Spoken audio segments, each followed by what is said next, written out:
ونحمده نصلي على رسوله الكريم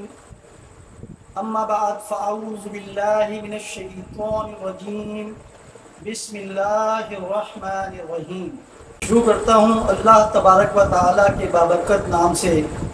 جو نہایت رحم کرنے والا ہے، اور بارگاہ رسالت میں کروڑوں لاکھوں درود و سلام پیش کرتا ہوں تمام صحابہ کرام رضوان اللہ اجمعین اور تمام اہل بیت و اطہار کی بارگاہ میں درود و سلام پیش کرتا ہوں۔ میں ہوں سید جاوید اقبال بخاری اور آپ دیکھ رہے ہیں الفلاح ٹی وی چینل، اور میں سب سے پہلے اپنے تمام ناظرین، سامعین، حاضرین کو السلام علیکم ورحمۃ اللہ وبرکاتہ عرض کرتا ہوں۔ آج جو میرا عنوان ہے وہ عقیدہ ختم نبوت کے متعلق ہوگا، اور اس لیکچر میں نے اپنے سب مسلمان بھائیوں کو یہ بتانے کی کوشش کرنی ہے کہ عقیدہ ختم نبوت کیا ہے، اور اس کے بارے میں قرآن پاک میں کتنی بار ذکر آیا ہے، اور نبی کریم صلی اللہ علیہ وآلہ وسلم کی احادیث مبارکہ کے حوالے سے کچھ عرض کرنا ہے۔ سب سے پہلے میں اپنے تمام ناظرین، سامعین کو یہ عرض کرتا ہوں، دیکھیے یہ انتہائی حساس معاملہ ہے ہم سب مسلمانوں کے لیے، تو میری گزارش ہے کہ میری ویڈیوز کو زیادہ سے زیادہ شیئر کریں، زیادہ سے زیادہ شیئر کر کے اپنی غیرت ایمانی کا ثبوت دیں۔ یہ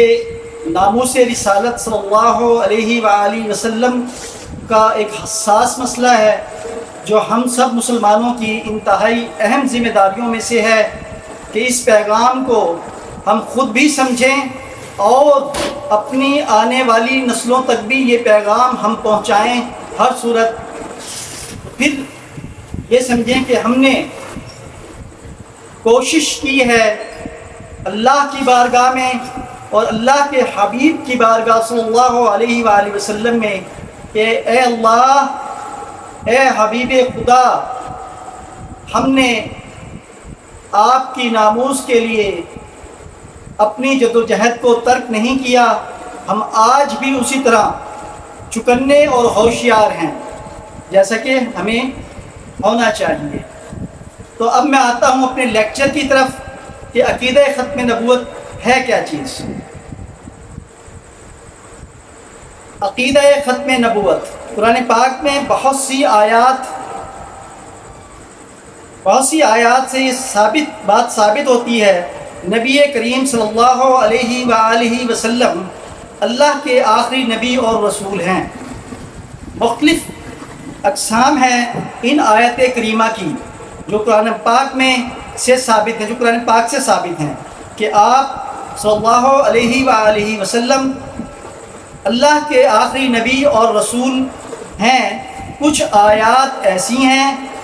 جو ڈائریکٹ ختم نبوت کے بارے میں بتاتی ہیں یا بیان کی گئی ہیں، اور کچھ آیات ایسی ہیں جن کا تعلق دین کی تکمیل کے ساتھ ہے،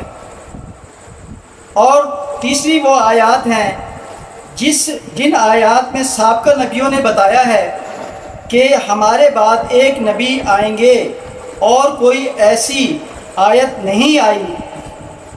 جس میں آپ صلی اللہ علیہ وآلہ وسلم نے فرمایا، جس میں آپ صلی اللہ علیہ وآلہ وسلم نے یہ بات بتائی ہو کہ میرے بعد کوئی اور نبی آئے گا۔ یا قرآن پاک میں ایسی کوئی آیات نہیں آئی کہ جس میں یہ بتایا گیا ہو کہ آپ صلی اللہ علیہ وآلہ وسلم کے بعد کوئی نبی آئے گا، اور نہ ہی آپ صلی اللہ علیہ وآلہ وسلم نے کبھی یہ فرمایا کہ میرے بعد کوئی نبی آئے گا۔ تو ان تمام چیزوں سے یہ بات ثابت ہوتی ہے کہ آپ صلی اللہ علیہ وآلہ وسلم کے بعد کسی نبی نے نہیں آنا، اگر کوئی مردود لعنتی اس کا نبوت کا دعویٰ کرتا ہے تو سمجھیں وہ جھوٹا، ملعون اور مرتد ہے۔ یہ بات میں واضح کر دینا چاہتا ہوں۔ اب ان اقسام کی آیات تقریباً جو علماء نے بتائی ہیں وہ 200 سے کچھ زیادہ ہیں، جن سے عقیدہ ختم نبوت ثابت ہوتا ہے۔ اب ان آیات سے ثابت ہوتا ہے، کچھ آیات سے دلالتاً، صراحتاً، استدلالاً اور اشارتاً ثابت ہوتا ہے۔ اب مثال کے طور پر سورۃ بقرہ کی شروع کی آیات میں، جس کا اردو ترجمہ یہ ہے،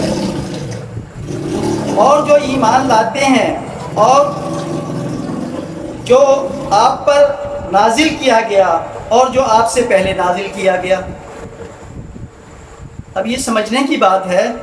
جو ایمان لاتا ہے آپ پر اور آپ پر جو نازل کیا گیا یعنی قرآن مجید پر ایمان لاتا ہے، اور جو آپ سے پہلے نازل کیا گیا، جو آپ سے پہلے دوسری کتابیں آئی، زبور، انجیل، توریت، ان پہ بھی ایمان لانا مسلمانوں کے ایمان کا حصہ ہے، اور تمام انبیاء علیہ السلام پر بھی ایمان لانا دین اسلام کے لیے ضروری ہے، اس کی تکمیل کے لیے ضروری ہے۔ حالانکہ سب پر ایمان لانا ہے جو آپ صلی اللہ علیہ وآلہ وسلم پر نازل کیا گیا اور جو آپ صلی اللہ علیہ وآلہ وسلم سے پہلے نازل کیا گیا، جیسے کہ دیگر انبیاء علیہ السلام فرماتے تھے کہ ہمارے بعد ایک نبی اور رسول صلی اللہ علیہ وآلہ وسلم نے تشریف لانا ہے جس پر ایمان لانا ہے، اور آپ صلی اللہ علیہ وآلہ وسلم نے کبھی بیان نہیں کیا کہ میرے بعد کسی اور نبی نے آنا ہے اور اس پر ایمان لانا ہے، بلکہ آپ صلی اللہ علیہ وآلہ وسلم ایسے دعوے داروں کو جھوٹا اور غلط بیان فرمایا کرتے تھے۔ سب سے زیادہ واضح جو قرآن پاک میں ہے، جس کا اردو ترجمہ میں پیش کرتا ہوں، اے محمد تم میں سے یعنی مردوں میں سے کسی کے باپ نہیں ہیں، لیکن اللہ کے رسول اور سارے نبیوں میں آخر میں تشریف لانے والے ہیں۔ یہاں یہ بات واضح ہو چکی ہے کہ آپ کے بعد کوئی نبی نہیں آئے گا۔ یہ وہ آیت مبارکہ ہے جس کا میں نے ترجمہ پیش کیا ہے، جس پر سارے مفسرین اور جملہ محدثین اور پوری امت کا اتفاق ہے۔ اب یہ سب مضبوط دلیل ہیں آپ صلی اللہ علیہ وآلہ وسلم کے آخری نبی اور رسول ہونے کی، اور دوسری بات یہ ہے کہ نبی کریم صلی اللہ علیہ وآلہ وسلم کو کسی خاص خطے کے لیے اور کسی خاص قوم کے لیے رسول بنا کر نہیں بھیجا گیا، بلکہ آپ صلی اللہ علیہ وآلہ وسلم کو انسانوں کے لیے نبی اور رسول، تمام جہان کے انسانوں کے لیے نبی اور رسول بنا کر بھیجا گیا۔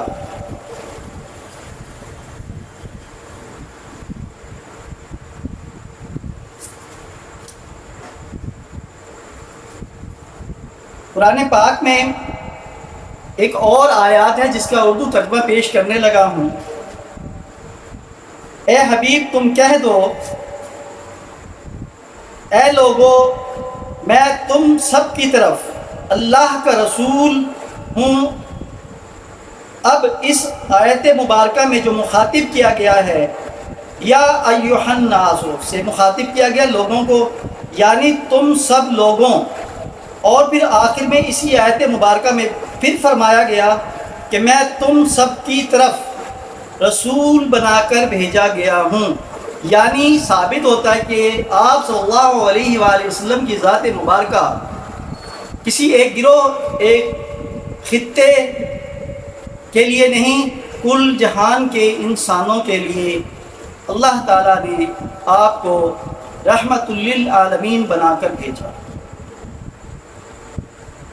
اسی لیے نبی کریم صلی اللہ علیہ وسلم کی نبوت و رسالت دعوت عام ہے۔ کیا ہے؟ دعوت عام۔ قرآن مجید کی آیت مبارکہ ترجمہ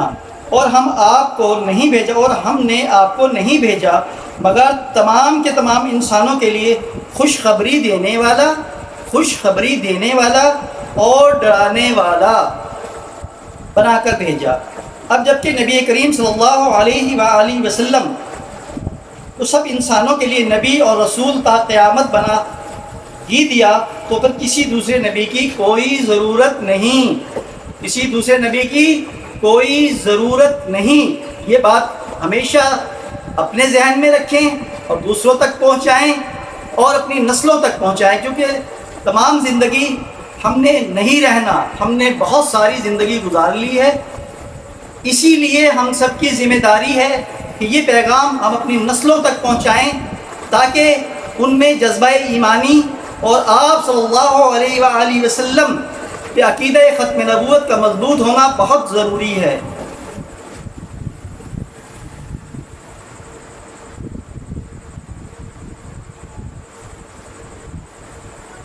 جو بھی آپ صلی اللہ علیہ وآلہ وسلم سے نبی اور رسول پہلے تشریف اس دنیا میں لائے، ان نبیوں نے یا تو اپنے مذہب کی تبلیغ کی، یا پھر انہوں نے جو ان سے پہلے نبی اور رسول آئے ان قوموں میں جا کر ان میں جو معاملات گڑبڑ ہوا کرتے تھے ان معاملات کی گڑبڑ کو صحیح کرنے کی کوشش کی۔ مگر آپ صلی اللہ علیہ وآلہ وسلم کا وہ دین ہے جو خدا پاک نے مکمل کر دیا، اب دیکھیں، جو آپ سے پہلے نبی اور رسول آتے رہے، دنیا میں تشریف لاتے رہے، ان نبیوں میں یا تو کوئی وہ اپنا جو اللہ تعالیٰ ان کو تبلیغ کے لیے فرماتے تھے، کہتے تھے، وہ کرتے تھے، یا پھر اللہ تبارک و تعالیٰ کے ہی حکم سے جو ان سے پہلے نبی اور رسول آئے ان کی قوموں میں جا کر ان قوموں کے جو معاملات تھے گڑبڑ ان کو صحیح کرنے کی کوشش کرتے تھے۔ تو آپ صلی اللہ علیہ وآلہ وسلم جو دنیا میں تشریف لائے تو اللہ تعالیٰ نے ہمارے دین کو مکمل کر دیا۔ صاف سی بات ہے، جب دین ہمارا مکمل ہو گیا تو آپ صلی اللہ علیہ وآلہ وسلم کے بعد کسی نبی نے نہیں آنا۔ اب جبکہ نبی پاک خود دین لے کر آئے اور اس کے بارے میں اللہ تعالیٰ نے فرما دیا، آج میں نے تمہارے لیے تمہارا دین مکمل کر دیا۔ جب سوچنے کی بات ہے، جب یہ اللہ کی آیت مبارکہ آ گئی کہ آج اللہ نے ہم لوگوں کا دین مکمل کر دیا، یعنی دین اسلام کو مکمل کر دیا، تو پھر کیا ضرورت ہے کسی دوسرے نبی کی اور کسی دوسری شریعت کی؟ کوئی ضرورت نہیں ہے۔ اب اسی طرح سورہ اعراف میں آپ کو کئی آیات ملیں گی جن سے یہ چیز ثابت ہے کہ آپ صلی اللہ علیہ وسلم اللہ کے آخری نبی اور رسول ہیں۔ سورہ آل عمران، سورہ احزاب، ان سب صورتوں کو آپ مطالعہ کریں تو دیکھیں گے آپ کہ ان صورتوں میں کئی آیات آپ کو ملیں گی جہاں سے یہ بات ثابت ہے کہ آپ صلی اللہ علیہ وآلہ وسلم کے بعد کسی نبی اور رسول نے نہیں آنا، اور آپ صلی اللہ علیہ وآلہ وسلم آخری نبی اور رسول ہیں۔ اب میں آپ کو ایک قرآن پاک کی آیات کا میں نے حوالہ جات آپ کو عرض کیے ہیں، اب میں آپ کو ایک حدیث عرض کرنے لگا ہوں جس میں آپ صلی اللہ علیہ وآلہ وسلم فرماتے ہیں کہ آپ صلی اللہ علیہ وآلہ وسلم کی مثال ایسے ہے کہ کسی شخص نے ایک بہت خوبصورت ایک مکان بنایا اور لوگ آتے ہیں اسے دیکھنے کے لیے، اس محل کو، مکان کیا تھا، وہ محل نما مکان تھا، اس محل کو دیکھنے کے لیے، اور اس محل کی خوبصورتی کو دیکھ کر حیران ہوتے کہ اتنا خوبصورت محل ہے اور بہت باکمال محل ہے، مگر ایک اینٹ نہیں لگی تھی اس محل میں، اس کی جگہ خالی تھی۔ اس کی جگہ کیا تھی؟ خالی تھی۔ آپ صلی اللہ علیہ وآلہ وسلم نے فرمایا کہ میری مثال ایسی ہے کہ اس محل کی آخری اینٹ آپ صلی اللہ علیہ وآلہ وسلم ہیں، جب وہ اینٹ اس محل میں لگی تو وہ محل مکمل ہو گیا۔ یہ حدیث کا مفہوم میں نے عرض کیا ہے آپ لوگوں کے سامنے۔ تو بتانے کا کہنے کا مقصد یہ ہے کہ آپ صلی اللہ علیہ وآلہ وسلم ہمارے آخری نبی اور رسول ہیں، اور ہمارا دین آپ صلی اللہ علیہ وآلہ وسلم کے تشریف لانے کے بعد اللہ تبارک و تعالیٰ نے مکمل کر دیا۔ اب ہمیں نہ کسی نبی کی ضرورت ہے، نہ کسی شریعت کی ضرورت ہے تا قیامت۔ کب تک؟ تا قیامت ہمیں اب کسی کی ضرورت نہیں ہے۔ یہ پیغام عام کرو۔ اور میں آخر میں اپنے سب سننے والوں اور دیکھنے والوں سے یہ گزارش کرتا ہوں کہ خدا کے لیے خدا کے لیے خدا کے لیے میری ویڈیوز کو زیادہ سے زیادہ شیئر کرو اور اپنی غیرت ایمانی کا ثبوت دیں۔ اگر میں ویڈیو بناتا کوئی لچر ویڈیو، فحش ویڈیو، تو میری ویڈیو اب تک وائرل ہو چکی ہوتی۔ میں پورے یقین کے ساتھ، ہم اتنے مردہ ضمیر ہو چکے ہیں کہ ہم اب لغویات کی طرف دھیان دیتے ہیں۔ اگر کوئی اصلاح کا پیغام پہنچاتا ہے تو ہم اس پیغام کو نہ سنتے ہیں نہ آگے اس کو شیئر کرتے ہیں، فارورڈ کرتے ہیں۔ میں سمجھتا ہوں کہ یہ ہماری غیرت ایمانی کے لیے بہت ضروری ہے کہ جو پیغام میں آپ لوگوں کو دے رہا ہوں یہ میرا پیغام نہیں ہے، یہ تو میری زبان ہے جو اللہ نے مجھے توفیق دی ہے میری اس زبان سے کہ میں اس پیغام کو آگے پہنچا رہا ہوں۔ یہ ہر مسلمان کی ذمہ داری ہے۔ خدا کے لیے اس ذمہ داری کو پورا کریں، میری ویڈیوز کو زیادہ سے زیادہ شیئر کریں، زیادہ سے زیادہ وائرل کریں، تاکہ ساری دنیا کو یہ پتہ لگے، یہود و نصارہ کو یہ پتہ لگے کہ مسلمان آج بھی زندہ ہے، آج بھی غیرت ایمانی سے سرشار ہے، آج بھی اس کے سینے میں آقا صلی اللہ علیہ وآلہ وسلم کی محبت کی شمع جل رہی ہے۔ تو خدارا میرے اس پیغام کو عام کریں، عقیدہ ختم نبوت کو عام کریں، آنے والی نسلوں تک عام کریں، اپنی نسلوں تک یہ پیغام پہنچائیں۔ تو یہی ہمارے دین کا تقاضا ہے اور یہی ہمارے ایمان کا تقاضا ہے۔ خدا کے لیے زیادہ سے زیادہ شیئر کریں۔ وآخر دعوانا ان الحمد للہ رب العالمین۔ تاجدار ختم نبوت زندہ باد۔